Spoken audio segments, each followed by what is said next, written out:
7 रोज गुजरने के बावजूद ताजिर असलम परवेज को इंसाफ नहीं मिल सका। कहते हैं पुलिस मुल्जिमान को पकड़ने और मेरा सामान बरामद करने का सिर्फ दावा करती है।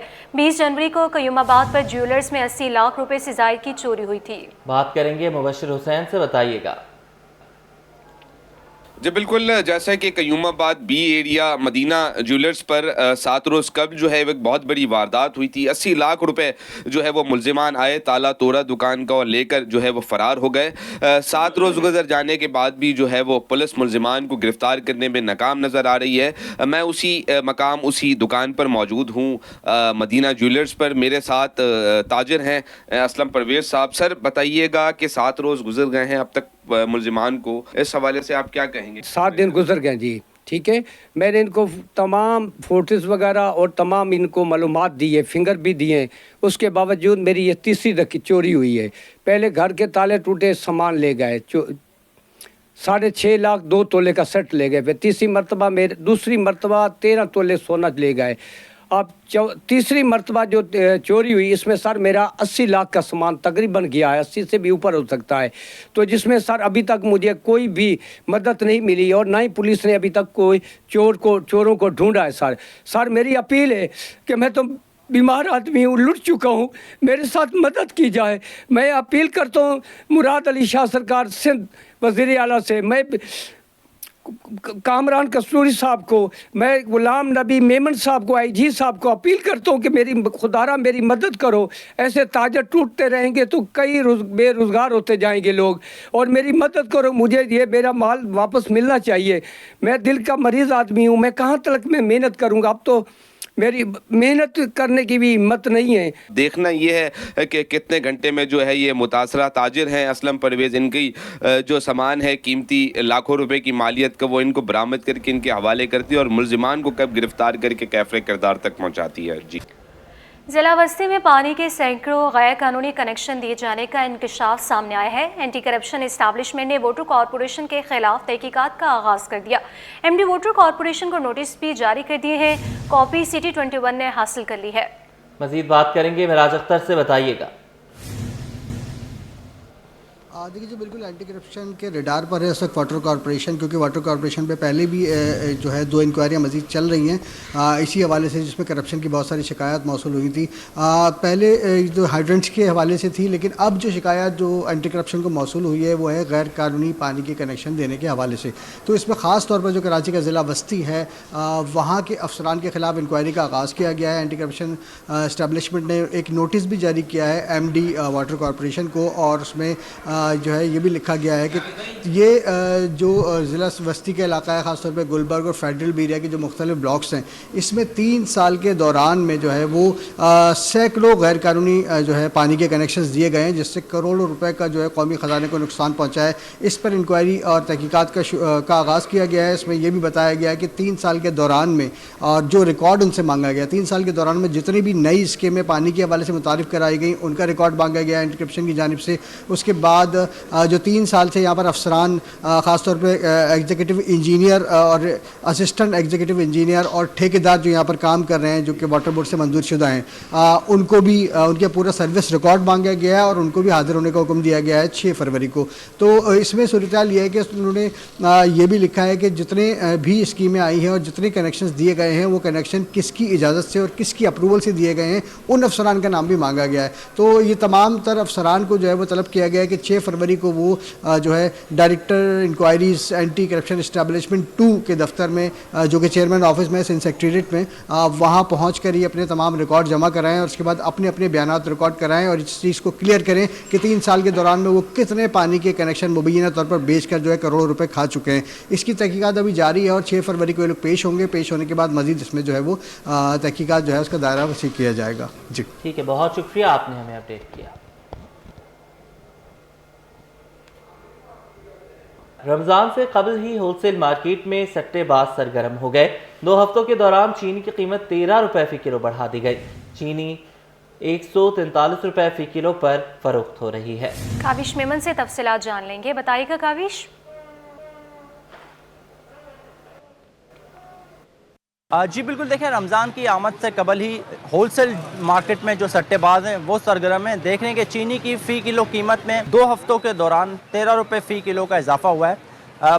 यहाँ के जो होलसेलर्स हैं वो क्या मौके इख्तियार करते हैं, उनसे बात करते हैं। बताइएगा, रमज़ान में अभी कई दिन बाकी हैं लेकिन मार्केट गर्म है चीनी की कीमतों के हवाले से, कितना इजाफा हुआ है 2 हफ्ते? तकरीबन ये 13 रुपए किलो के ऊपर इजाफा कर दिया इन लोगों ने।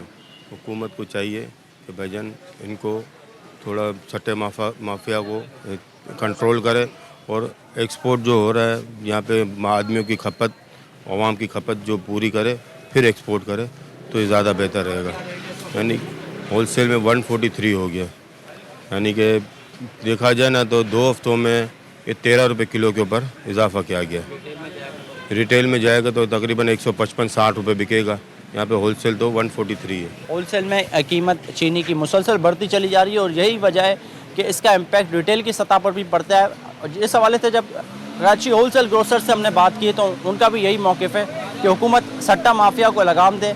अगर सट्टेबाजों को कंट्रोल किया जाता है, जो इस वक्त हम देख रहे हैं कि धड़ल्ले से जो व्हाट्सएप ग्रुप्स हैं वहाँ पर जो है वो मनमाने रेट तय किया जाता है, जिसके बाद मार्केट में वो रेट होता है। इस हवाले से कराची होलसेल ग्रोसर्स का भी यही मौक़िफ़ है कि हुकूमत सट्टे माफिया को लगाम दे ताकि चीनी की कीमतों को कंट्रोल किया जा सके। जी, इसी पर बात करते हैं, आपको बताएं कि मुनाफाखोर रमज़ान से कबल ही बेलगाम हो चुके हैं और चीनी की कीमतें आसमान पर पहुंचा दी गई।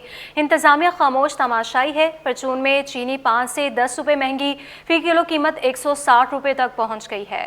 रमज़ान में चीनी की कीमत डबल सेंचुरी तक पहुंच सकती है। ताजी रहनुमा फरीद कुरैशी ने खदशा जाहिर कर दिया। मज़ीद जानेंगे वसीम इफ्तिखार से, बताइएगा। आज बिल्कुल चीनी की कीमतों में हर गुजरते दिन के साथ हम देख रहे हैं कि इजाफा देखने में आ रहा है। और अगर बात करें रिटेल के हवाले से तो रिटेल में चीनी एक बार फिर जो है उसकी कीमतों में इजाफा हुआ है। रिटेल में चीनी जो कि गुज़श्ते हफ्ते तक 150 रुपये किलो तक पे फ़रोख्त की जा रही थी, अब इससे ज़ायद पे फ़रोख्त की जा रही है। कहीं पे 155 रुपये और कहीं पे 160 रुपये किलो तक जो है वो चीनी फ़रोख्त की जा रही है। इस वक्त मेरे साथ मौजूद हैं फरीद कुरैशी जो कि जनरल सेक्रेटरी हैं रिटेलर एसोसिएशन के। फरीद साहब, चीनी की कीमतें बताइएगा कि आज रिटेल में क्या हिसाब हो गई और क्या वजूहात सामने आई है? जैसा कि आपको मालूम है कि एक हफ्ते के अंदर अंदर चीनी पे 15 रुपए का इजाफा हुआ। जब 15 रुपए का इजाफा हो गया तो बहुत सी दुकानों पे रिटेल में चीनी ख़त्म हो गई है, जो इसलिए कि गवर्नमेंट का रेट 135 रुपये है और रिटेल में बेचने के लिए 135 रुपये का रेट है। तो जबकि 155 रुपये तक होलसेल में हो गई है तो रिटेल में कैसे बेची जाएगी, जिससे आवाम को काफ़ी परेशानी है और दुकानदारों को भी परेशानी है कि वो चीनी बेचना, अगर यही सूरत हाल रही तो 1-2 दिन में चीनी बेचना बंद हो जाएगी और शहर में एक बुरान पैदा हो जाएगा। चीनी की इस वक्त रिटेल कीमत क्या है? 160 रुपये या 155 रुपये, क्या हिसाब बताएंगे? अभी देखिए ना, इस वक्त तो कोई रेट नहीं है। जब होलसेल मार्केट में रेट ज़्यादा है और लोग ज़्यादा कीमत पर ला रहे हैं तो उससे अपनी मनमानी कीमतें वसूल हो रही हैं। फरीद कुरैशी का ये कहना है कि हुकूमत को चाहिए कि रमज़ान मुबारक से कबल ही चीनी की कीमतों में इस्तेकाम के लिए, कमी के लिए ज़रूरी है कि वाफिर मकदार में चीनी फराहम की जाए ताकि महंगाई से ना सिर्फ लोगों को छुटकारा मिल सके बल्कि सस्ते दामों चीनी भी दस्तयाब हो सके। जी, फील्ड में जाओ, काम करके दिखाओ, शाबाशी पाओ। कमिश्नर कराची के हफ्तावार इजलास रंग लाने लगे। कमिश्नर की हिदायत पर पिछले हफ्ते से अब तक तमाम डिप्टी कमिश्नर्स फील्ड में। डिप्टी कमिश्नर ने 3670 दुकानों की इंस्पेक्शन की। गिरां फरोशों को 42,06,000 के जुर्माने भी किए हैं। इसी पर मजीद तफसीलात जान लेंगे। ब्यूरो चीफ अशरफ खान हमारे साथ मौजूद हैं। बताइएगा अशरफ। यहाँ पे देखा जाए कमिश्नर कराची की हफ्तावार इजलास रंग लाने लगे हैं। कमिश्नर कराची की हिदायत पर पिछले हफ्ते से अब तक तमाम डिप्टी कमिश्नर फील्ड में उन्होंने जाकर जांच की है और इन्होंने हिदायत दी है कि फील्ड में जाओ, काम करके दिखाओ, शाबाश पाओ। उसकी वजह से डिप्टी कमिश्नर ने 3670 दुकानों की इंस्पेक्शन की है हफ्ते के दौरान अब तक और डिप्टी कमिश्नर ने गिरा फरोशों को 42,06,000 रुपये जुर्माने कर दिए हैं। और देखा जाए 44 दुकानें सील हैं, 801 दुकानें मालिकान को चालान किया गया है, 7 जो दुकानदार हैं गिरफ्तार भी किए गए हैं और गिरा फरोशों से तकरीबन 42,06,000 रुपये चालान की मद में वसूल किया गया है। और तमाम डिप्टी कमिश्नर फील्ड में आ जाए। कमिश्नर कराची ने वादे हिदायत की और कहा कि ऐसा इकदाम मुसलसल होते रहने चाहिए। जी ठीक है, बहुत शुक्रिया आपका अशरफ खान। जामे कराची में एमएस और एमफिल के दाखिलों का आगाज़ हो गया है। जामे कराची का एमएस और एमफिल प्रोग्राम में दाखिले की तारीख का ऐलान कर दिया गया। उम्मीदवारों के लिए दूसरी डिवीज़न के साथ 16 साला तालीम होना लाजमी करार दिया गया। मसावात कमेटी की तरफ से जारी करदा सर्टिफिकेट जमा करवाना भी लाजमी करार। बात करेंगे सैयद जुबैर राशिद से, बताइए। हाँ जी बिल्कुल, देखिए जामा कराची एमएस और एमफिल दाखिले का आगाज। Applied economics research centre Jamia Karachi ने एमएस और एमफिल प्रोग्राम में दाखिले की तारीख का ऐलान कर दिया। दाखिले के ख्वाहिशमंद उम्मीदवारों के लिए दूसरी डिवीजन के साथ 16 साला तालीम होना लाजमी करार दिया गया है। जामा कराची के मसावात कमेटी की तरफ से जारी करदा मसावात का सर्टिफिकेट भी जमा कराना लाजमी करार दिया गया है। दाखिला टेस्ट देने के लिए टेस्ट पेपर ERC की वेबसाइट पर मौजूद है, जबकि GAT NTS या GRE एडवांस इकोनॉमिक्स के जरिए पिछले 2 सालों में टेस्ट के स्कोर मौजूद टेस्ट के बदले काबिल कबूल हो सकते हैं। दरखास्त जमा कराने की आखिरी तारीख 17 फरवरी 2025 मुकर्रर की गई है। दाखिला टेस्ट 19 फरवरी 2025 को मुनक्किद होंगे, जबकि दाखिला test applied economics research centre Jamia Karachi में होगा। दाखिला टेस्ट के बाद दूसरा मरहला इंटरव्यू का होगा, जो कि उसी दिन होगा, उसी वक्त टेस्ट के बाद मुनक्किद होगा। जबकि मुंतखब तलबा एमएस और एमफिल के लिए अपनी तालीमी कारकर्दगी और माली जरूरियात की बुनियाद पर स्कॉलरशिप के भी अहल हो सकते हैं। जी बहुत शुक्रिया, आपने हमें अपडेट किया। बरतानिया के लिए PIA परवाज़ों की बहाली में अहम पेशरफ्त। बरतानवी महकमा ट्रांसपोर्ट टीम का सिविल एविएशन हेडक्वार्टर्स का दौरा। टीम 6 फरवरी तक CAA लाइसेंसिंग समेत दीगर शोबों का सेफ्टी ऑडिट करेगी। इसी पर तफसीलात जान लेंगे खुर्शीद रहमानी से। खुर्शीद, बताइएगा। बरतानिया के लिए पाकिस्तानी एयरलाइंस की परवाज़ों की बहाली के मामले में पेशरफ्त की है। बरतानवी महकमा ट्रांसपोर्ट की 7 supreme team Pakistan civil aviation authority की ऑडिट के लिए कराची पहुंची है। सिविल एविएशन अथॉरिटी के हेडक्वार्टर पहुंचने पर डायरेक्टर जनरल CA नादिर शफीदार ने बरतानवी महकमा ट्रांसपोर्ट के काम को खुशाबिद किया और इब्तदाई ब्रीफिंग की। बरतानवी महकमा ट्रांसपोर्ट की 7 रुपये टीम 27 जनवरी से 6 फरवरी तक पाकिस्तान सिविल एविएशन की लाइसेंसिंग और दीगर शोबाजात का सेफ्टी ऑडिट करेगी, जबकि एविएशन जराये के मुताबिक ऑडिट में कामयाबी पर कौमी एयरलाइंस समेत तमाम पाकिस्तानी एयरलाइंस पर 2020 से बरतानिया में लगी पाबंदी खत्म हो जाएगी। पाकिस्तान सिविल एविएशन अथॉरिटी पहले ही फ्लाइट सेफ्टी से तमाम जरूरी इकदाम कर चुका है, जबकि हुकाम को उम्मीद है कि वो ऑडिट के बाद पाकिस्तानी एयरलाइंस को मार्च में बरतानिया के लिए भी परवाज़ों की इजाज़त मिल जाएगी। जी ठीक है, बहुत शुक्रिया आपका खुर्शीद रहमानी। नाजिमाबाद टाउन में शब मेराज की तैयारियां मुकम्मल। 80 मसाजिद, 15 मदारिस समेत महफिल के मकामात की सफाई सुथराई करवा दी गई है। नाजिमाबाद टाउन के फोकल पर्सन ज़हीर अहमद खान कहते हैं कि सफाई के साथ रोशनी के इंतजाम भी मुकम्मल कर लिए गए। बात करेंगे रिजवान अहमद से, आगाह कीजिएगा। जी बिल्कुल, शब मेराज की जो तैयारियां हैं वो तकरीबन बल्दियाती इदारों की जानिब से मुकम्मल कर ली गई हैं और इस सिलसिले में नाज़िमाबाद टाउन की इंतज़ामिया ने भी जो है वो इंतजामात को हतमी शक्ल दे दी है। हमारे साथ फोकल पर्सन मौजूद हैं ज़हीर अहमद खान, उनसे मज़ीद जानते हैं। ज़हीर साहब, बताइएगा नाज़िमाबाद टाउन में क्या क्या इकदाम उठाए गए इस हवाले से? जी बहुत शुक्रिया रिजवान साहब। जैसे कि आपके इल्म में कि पिछले साल की तरह इस साल भी टाउन चेयरमैन सैयद मुजफ्फर साहब और वाइस चेयरमैन की जानिब से इंतजाम का जायज़ा लिया गया, बल्कि हमने पिछले हफ्ते एक पूरा विजिट किया था और आज के हवाले से अल्हम्दुलिल्लाह जो मेन पॉइंट थे उनके ऊपर लाइटिंग और सफाई के इंतजाम कर दिए गए हैं ताकि आने वाले ज़ाहिरीन को भी परेशान। और इसके साथ साथ आपको पता है आज की जो रात है शब मेराज, इसके अंदर मसाजिद, मदारिस वगैरह जो हैं उनके भी इंतजाम कर दिए। चूने के स्प्रे के लिए हमने अपने इंस्पेक्टरों को पावन कर दिया है और इसके साथ साथ इंक्रोचमेंट जहाँ जहाँ थी, जहाँ से अभी शिकायतें मौजूद हैं, उनको भी क्लियर कर दिया गया है। रोशनी के इंतजाम के हवाले से क्या किया गया है? क्योंकि रात के औकात में ही जो है ये इबादत वगैरह ज़्यादा होती हैं, लोगों की मूवमेंट ज़्यादा होती है, तो स्ट्रीट लाइट्स की दुरुस्तगी और रोशनी के इंतजाम के लिए क्या इंतजाम किए? देखिए, टाउन चेयरमैन साहब ने एक तो इलेक्ट्रिक को भी लेटर रवाना कर दिया है कि जी जो ऐसे एरिया जहाँ पर आपका लाइट डाउन सिस्टम होता है उसको प्रॉपर बराबर रख के वहाँ स्ट्रीट लाइटों के लगा दिए, बल्कि हमने तो वहाँ पर बल्ब के साथ साथ स्ट्रीट लाइटों के बल्ले जो होते हैं 200 के वो भी लगाए। अच्छा, ये भी बताइएगा कि अब चूँकि अगले मरहले में जो है वो शब बारात भी आ रही है, तो कब्रिस्तानों के इतराफ़ जो है वो काम का आगाज़ हो गया है या अभी उसमें कुछ ताख़ीर है? नहीं, बिल्कुल, अभी हमने जो विजिट किया था उसके अंदर हमारा एक पापोश कदीमी कब्रिस्तान है, वहाँ एक प्रॉब्लम थी सेवरेज की, तो अल्हम्दुलिल्लाह वो काम तकमील तक हो चुका है। वहाँ पर कारपेटिंग के साथ साथ जो वहाँ घड़े थे बड़े बड़े पानी की लीकेज थी वो क्लियर करा दी गई है और इसके साथ साथ पिछले साल की तरह स्टैंड बाई जनरेटर लाइटिंग का इंतजाम किया गया था। इस साल भी इंशाल्लाह नाज़िमाबाद भरपूर इंतजाम करेगी। फरामी और निकासी आपकी लाइनों की लीकेजेस जो हैं वो बहुत ज़्यादा परेशान करती हैं हमेशा ऐसे मौके पे। नाज़िमाबाद में क्या सूरत हाल? नहीं, नाज़िमाबाद अल्हम्दुलिल्लाह ऑन बोर्ड है। वाटर एंड सेवरेज बोर्ड हमारे साथ, जो कॉर्पोरेशन के लोग हैं, डिप्टी डायरेक्टर हैं, इनके जो भी हैं वो हमारे साथ रहते हैं, विजिट पे भी होते हैं और जो उनको सहूलत चाहिए होती है टाउन चेयरमैन को प्रोवाइड करते हैं। बिल्कुल, कहा यह जा रहा है कि शब महराज के हवाले से तमाम इदारों को ऑन बोर्ड लेके नाज़िमाबाद टाउन इंतजामिया ने भी दीगर टाउन हुकूमत की तरह इंतजाम को हतमी शक्ल दे दी है और उम्मीद ये जाहिर की जा रही है कि शहरियों को इस मुबारक और सादत भरी रात में जो है वो सहूलियात मिल सकेगी। जी, शरह सूद में कमी होगी या नहीं, फैसला होगा आज। Governor state bank Jameel Ahmed की ज़ेर सदारत मॉनिटरी पॉलिसी का इजलास। कमेटी अहम मुआशी अदाद-ओ-शुमार का जायजा लेगी। सर्वे के मुताबिक 61% की राय में शरह सूद में 1% की कमी मुतवक्के है। 7% की राय में शरह सूद में 0.50% की कमी हो सकती है, जबकि शरह सूद में 2% की कमी की जा सकती है। 17% की ये राय है। बात करेंगे ब्यूरो चीफ अशरफ खान से। अशरफ, बताइएगा कब तक ये फैसला हो जाएगा?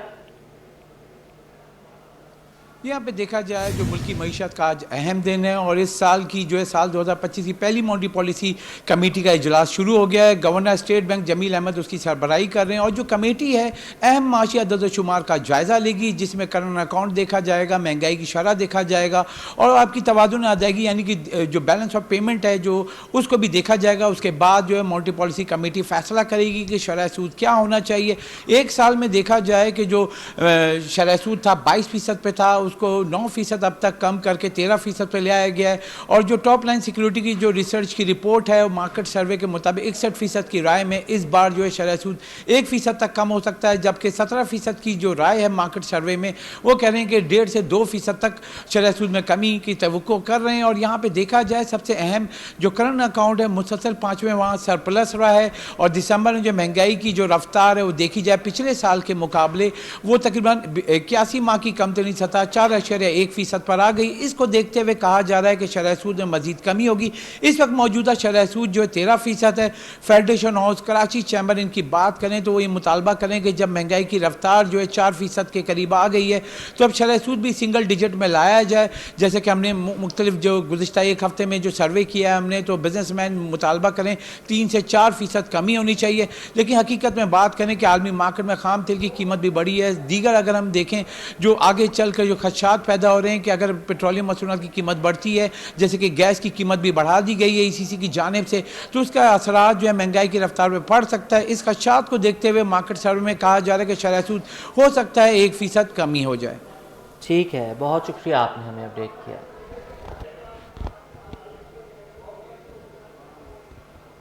पाकिस्तान स्टॉक एक्सचेंज में कारोबारी हफ्ते के पहले रोज मनफी रुझान। 100 इंडेक्स में 244 पॉइंट्स की कमी, इंडेक्स 1,14,601 की सतह पर पहुंच गया। स्टॉक मार्केट माहिर शहरियार भट्ट कहते हैं कि शरह सूद में 1% से ज्यादा कमी हुई तो मार्केट में तेजी की नई लहर मुतवक्के है। मजीद तफसीलात जान लेंगे अयाज राना से। जी बिल्कुल, आज कारोबारी हफ्ते का पहला रोज़ है। हमने सुबह देखा कि मार्केट के अंदर जो मुस्बत रुझान था, लेकिन उसके बाद मार्केट के ऊपर मिला जुला रुझान के बाद जो है मार्केट एक नेगेटिविटी प्रिवेल होती हुई हमें नज़र आ रही है। मार्केट का किस तरह के जो है सेंटिमेंट्स हो सकते हैं मार्केट को, हमारे साथ शहरियार भट्ट मौजूद है। शहरियार, आज वैसे भी एक बड़ा दिन है, मॉनेटरी पॉलिसी का ऐलान होने जा रहा है। वैसे तो पता है कम होगी, लेकिन किस तरीके से मार्केट वेलकम करेगी उसको? देखिए, 100 basis point market already incorporate कर चुकी है और मार्केट फोर्सेस 80% ये समझती हैं कि 100 बेसिस पॉइंट कम होंगे। अगर market state bank of Pakistan 100 basis point से ज्यादा कम करते हैं तो it will be definitely sentiment booster. फिर इसके बाद आप देखेंगे मार्केट को फर्दर वेलकम करेंगे। इसके साथ साथ आज मार्केट में 2 इंपॉर्टेंट इवेंट्स भी होने जा रहे हैं। आज जो है वो रिजल्ट अनाउंस हो रहे हैं। जो बड़ी कंपनी ब्लू चिप्स कंपनीज हैं, खासतौर पर अटक ग्रुप के रिजल्ट हैं, फिर पेट्रोलियम कंपनीज के रिजल्ट हैं, जो कि मार्केट को बहुत ज्यादा ड्राइव करती हैं। इंडेक्स वेटेज भी इनका बहुत ज्यादा है। अगर इनके रिजल्ट अच्छे हो जाते हैं तो ये मार्केट को अपसाइड के ऊपर ले जाने में कामयाब होंगे। ऑन द अदर हैंड हम देख रहे हैं कि इंडेक्स एक रेंज बाउंड एक्टिविटीज शो कर रहा है पिछले 2 हफ्तों से बिटवीन 1,13,000 to 1,15,000 रेंज पे बाजार मूव करिए। आज भी 1,15,700 के बाद हमने देखा है मार्केट के अंदर सेलिंग आई है। ये सिलसिला कंटिन्यू रह सकता है। इसकी बड़ी वजह है कि रोल ओवर वीक है। रोल ओवर वीक में ऑलरेडी प्रेशर होता है। फिर इसके साथ साथ हम देख रहे हैं इस बार जो पोजीशन है वो रिकॉर्ड पोजीशन है। तकरीबन 63 अरब रुपए के लगभग पोजीशन है, जिसमें सिर्फ फ्यूचर की बात कर लें तो 35 अरब की पोजीशन है। मार्केट की जो एक्सपेक्टेशंस हैं, पहले तो जो रूमर्स हैं, जो बातें की जा रही हैं वो 1% की जा रही हैं, लेकिन अगर इससे जायद की मार्केट के अंदर अगर हम स्टेट बैंक की जानिब से 2% तक की अगर कमी कर दी जाती है शरह सूद में, तो यकीनन मार्केट जो है इसको वेलकम करेगी। लेकिन मार्केट पर जो प्रेशर है वो हम देख रहे हैं कि इस वक्त तक जो रोल ओवर वीक है उसका प्रेशर है, और साथ ही आने वाले जो दिन हैं, आज बड़ी कंपनी ब्लू चिप्स कंपनी जो है उनके रिजल्ट भी अनाउंस होने, तो वो मार्केट इसलिए थोड़ा सा वेट कर रही है। लेकिन मार्केट के लिए आने वाले दिन जो है वो बेहतरी की तरफ जाते हुए हमें नजर आ रहे हैं। जी।